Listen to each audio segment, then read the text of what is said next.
What up, what up, what up? Welcome back to Beyond the Sign. I'm your host, Frank the Bank Gropman. With me, as always, is the Tattooed Realtor herself, Tanya Blake. Episode 4, Tanya. I can't believe it. I know, it's been great. Yeah. Thank you guys again for tuning in and sharing and everything like that. We really appreciate that. Why don't we jump right into the property pulse? We're going to talk about Middleborough this week. Yeah, what do you got for me, Tanya? Well, first off, pending sales are way up in Middleborough. We have 77 homes have gone under agreement since the start of this year. Wow, that's good. Yeah, that's actually a 30% jump compared to last year at this time. So that tells us that the buyers are out there and they're definitely ready to make some moves. Yep. The prices have also risen. The average list price for those pending homes is just under $599,000. That's good. Which is up 10% from last year. And not only that, but homes are going under agreement significantly faster. Nice. We're looking at the average of 24 days on market. And that's really good. Yeah, it's actually 6 days sooner than last year at this time. So That's good, yeah. We talked a little bit about the other towns. I mean, more recently, like Wareham and Plymouth, it seemed like in comparison from last year, they were taking a lot longer to go into contract. I mean, That's right. It's kind of interesting to see Middleborough is going, under contract that quick. yeah, I mean, it's good. It's definitely a hot market in Middleborough right now. It seems like it. Yeah, absolutely. Yeah. So, good town. Yeah, it's definitely a great town. Yeah, And when we look at the closed sales, things are moving in a good direction there also. We've actually had 57 homes closed this year. Nice. And that's almost, again, 10% more than this time last year. That's awesome. Yeah, that's good to see. Yeah. Well, the average sale price is up to about $577,000. Okay. And that's another solid 8% increase. Wow. And buyers are still coming in strong with their offers. Yeah. So we're seeing just over asking price. Wow, that's good. Yeah, it seems, like I said, good town, and it seems like it's getting a lot of movement right now, so that's good. Yeah. And inventory is actually looking really good too. So we got 29 active listings right now. Okay. And compared to last year, we only had 20. So it's almost a 45% increase. That's awesome. Yeah. Yeah. It's good for the town. Gives buyers more options. So Absolutely. you can't go wrong there. That's awesome. So Frank, do you have any national news for us this week? Yeah, we did see a few things come out. The biggest thing that I saw and read in the last couple of weeks is that National Association of Realtors, Lawrence Young, the chief economist there, came out and said that existing home sales actually in February fell to the slowest pace that they have been since 2009, 5.9% down. And then they further went down in March, 2.4%. So we saw a lot of existing homes for the nation actually slow down in terms of like sales. On the flip side of that, we talked a little bit about like cost to build new homes. Newly constructed homes actually from February to March this year were actually up 7.4% in terms of how many homes went into contract then or sold then. So that was actually pretty interesting to see. Overall, this year in comparison to 2024, same time frame, it's actually up 6% for newly constructed homes. So so slowing on the existing sales, but increasing on the newly constructed. I thought that was kind of interesting. Yeah, it's definitely interesting. Yeah. So. It's funny, we talked about last year how the tariffs were raising the prices on newly constructed homes, and yet they're selling more now. I know. Apparently not really taking that effect, and it hasn't slowed the homes down in terms of like, again, the cost went up, but the newly constructed homes still are selling pretty good right now. So. That's fantastic. Yeah, so that's all we got for the property pulse. Why don't we jump right into the mortgage minute?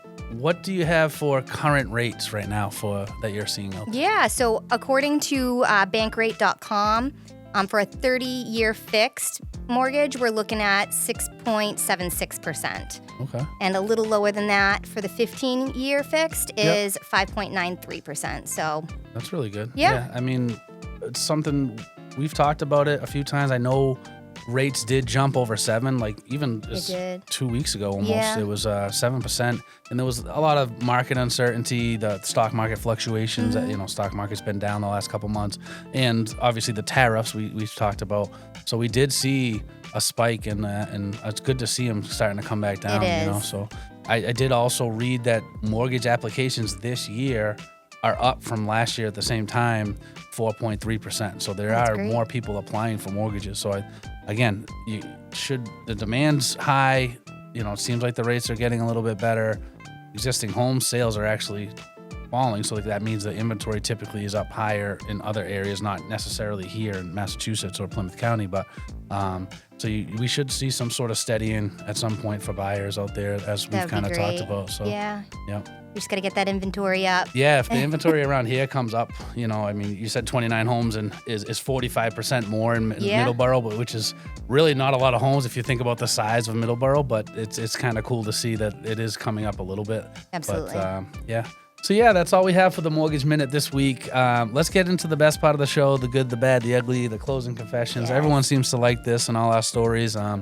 This week, we're going to talk about title exams. So, Tanya, what's a title exam? What are some common issues that we see on the title? Well, a title exam is when an attorney reviews all the public records that are tied to the property, and things like the deeds, liens, mortgages, any kind of court filings, just to make sure that the property has clear ownership and that there's no legal issues tied to the property. Right.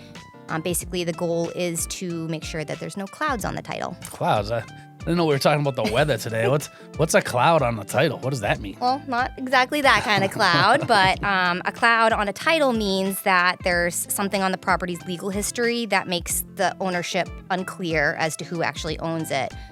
For example, it could be an old mortgage that was paid off that was never recorded, a missing signature on a deed, or even an encroachment, like a shed or a fence or something that's on an abutting property's lot line. Yep.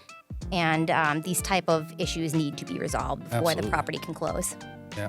For example, actually one time I had a seller that we went through the whole sale, everything was going smooth and fine, and then we did the title exam, and unfortunately, we found out that there was an old second mortgage from way back that they actually did pay for. They paid it off. It just was never recorded properly, so it was still kind of showing as it was an active lien on the property. Wow, yeah, that happens often. Yeah, it does more often than you expect it to. So that's why it's so important to have the title exam done. Absolutely.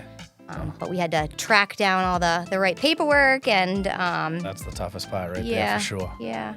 Has anything like that ever happened to you? It's happened a lot. I mean, there's a million different things I could talk about with that.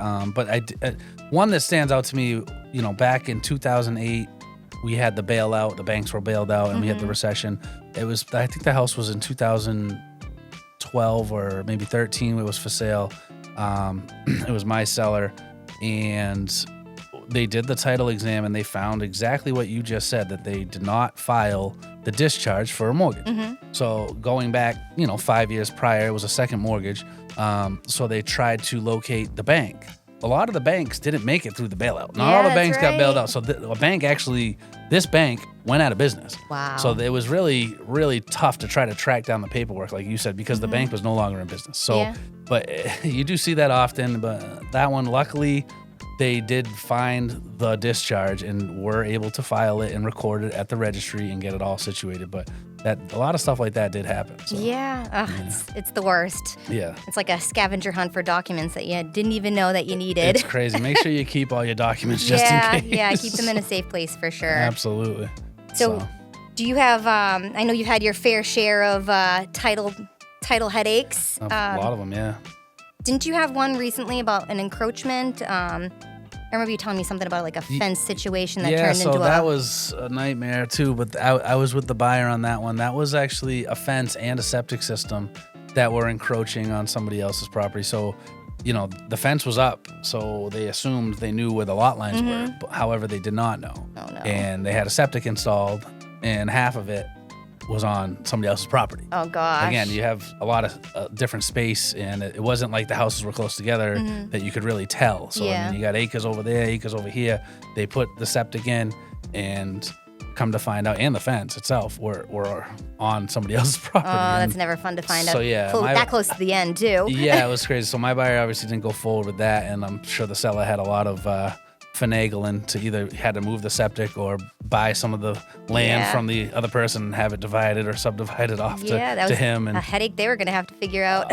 so that was kind of a crazy one. I mean, there's so many different things. Like it's just, it's crazy. So. Yeah. Do you have more stories? I got a ton. I mean, one of me personally, one of my first houses that I ever purchased myself, they do a 50-year look back on the title exam typically. In this case, the attorney did a 100-year look back. And so, I bought the house. They did a 50-year look back when they bought it. I sold it, maybe 8 years later. So at that point, you're not even 60 years. So they did a 100-year look back on my title of the house that I owned. And there was an easement for a spring in my backyard. I had a spring in the backyard that it made my basement very wet. It was always wet. And it would bubble up in the backyard. So there's a spring in the backyard. And 100 years ago, someone thought it was a good idea for having this easement, a right of way, to allow people in the neighborhood to bring their livestock through my backyard and drink out of the spring anytime they wanted. Horses and goats and stuff? Oh, wow. Any livestock. So they were allowed. I was not allowed to put up a fence around the spring. So if somebody had a horse in the neighborhood and they wanted to walk right into my yard and drink out of the spring, guess what? They could with their livestock. So I thought that was kind of a funny story and easement. I mean, you see a lot of utility easements that come up and different things like that, electric company and stuff.